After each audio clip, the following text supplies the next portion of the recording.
सबसे पहले मैं भी ये बताना चाहता हूँ कि मैं भी हिंदी में ही बोल पाऊँगा, आपको थोड़ी परेशानी होगी। दोस्तों, मैं यहाँ मजदूर सहायता समिति उत्तर प्रदेश के प्रतिनिधि के रूप में अपनी बात रख रहा हूँ। हम अभी 6-7 महीने पहले मासा से जुड़े हैं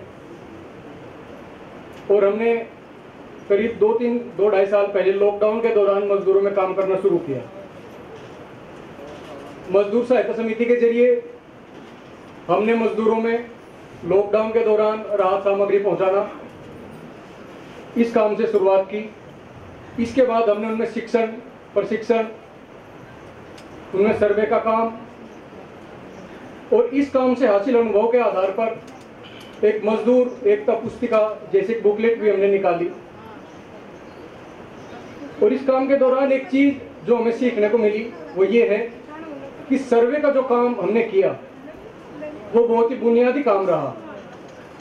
और ये चीज हमने सीखी कि जनता से जुड़ने के लिए जो ज्ञान का, जो जानकारी का जो प्राइमरी सोर्स है वो सीधा जुड़ाव ही है।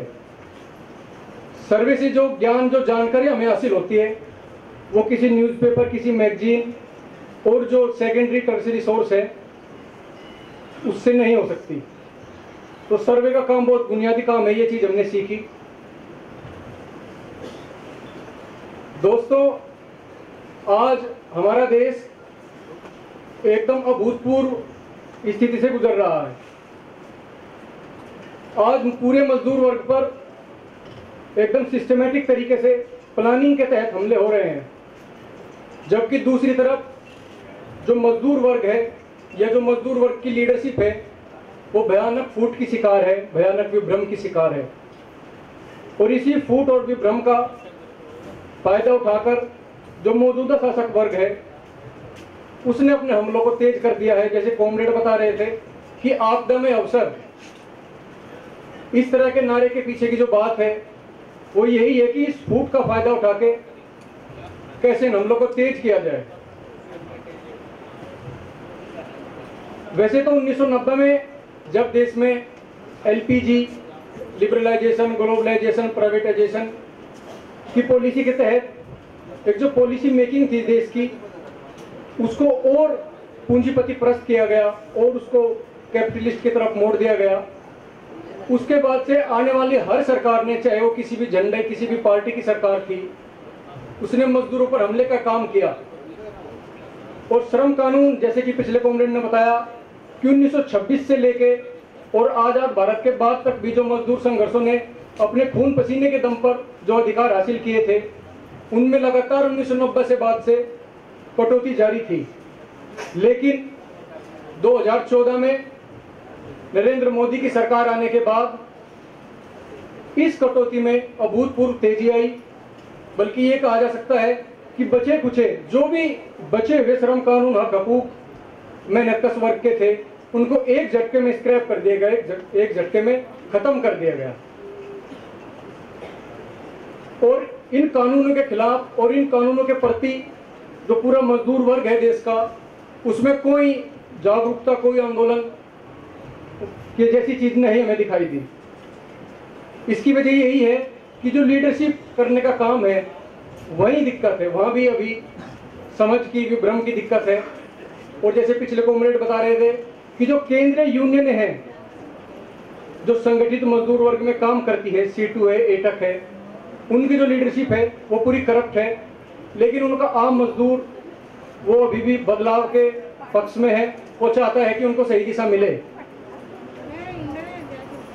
ऐसे में मासा के जरिए एक जो प्रयास पिछले 6 सालों में साथियों ने किया है कि जो सभी क्रांतिकारी संगठन, सभी अलग अलग हिस्सों में काम करने वाले लोग जो अपने अपने तरीके से अलग अलग मंच पे काम कर रहे थे, उनको एक प्लेटफॉर्म पे लाने का काम और उनके बीच में कोऑर्डिनेशन शुरू करने का काम जो हुआ है मासा के जरिए, वो बहुत ही सराहनीय है और उसका हम हार्दिक स्वागत कर रहे हैं। साथियों, ये चीज आज हमें समझने की है कि अर्थव्यवस्था का जो बड़ा हिस्सा आज असंगठित क्षेत्र में है, उसको कैसे संगठित किया जाए, ये अपने आप में एक बड़ी चुनौती है। क्योंकि उसकी कार्य स्थितियाँ ऐसी है कि उनमें उस तरीके से काम नहीं हो सकता जैसे संगठित क्षेत्र में काम करने के तौर तरीके मजदूर आंदोलन के मजदूर संगठनों के रहे हैं।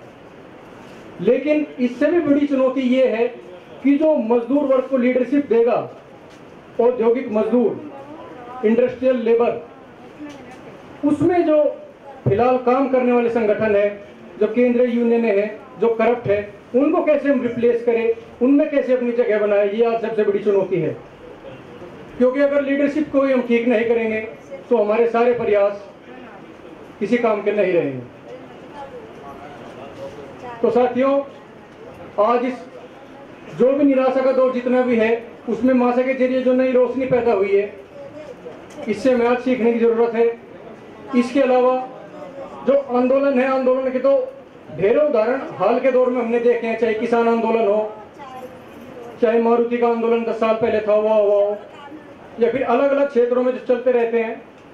इसके अलावा एक और बड़ा संकट जो मजदूर वर्ग के सामने आज है वो है वैचारिक संकट, और इसकी रोशनी हमें 19वीं शताब्दी के यूरोप से लेने की जरूरत है। 1850 के आसपास जब ढेरों विजातीय प्रवृत्तियां पूरे यूरोप में, जर्मनी, फ्रांस, इंग्लैंड, पेरिस में चल रही थी, तो उन ढेरों प्रवृत्तियों के बीच में कैसे मार्क्स और एंगल्स ने लोहा लिया उन प्रवृत्तियों से, और जो सही रास्ता था मजदूर वर्ग का, जो वैज्ञानिक समाजवाद का रास्ता था, और जो तथ्य से सत्य की ओर जाने वाली असली बात थी, उसको स्थापित किया।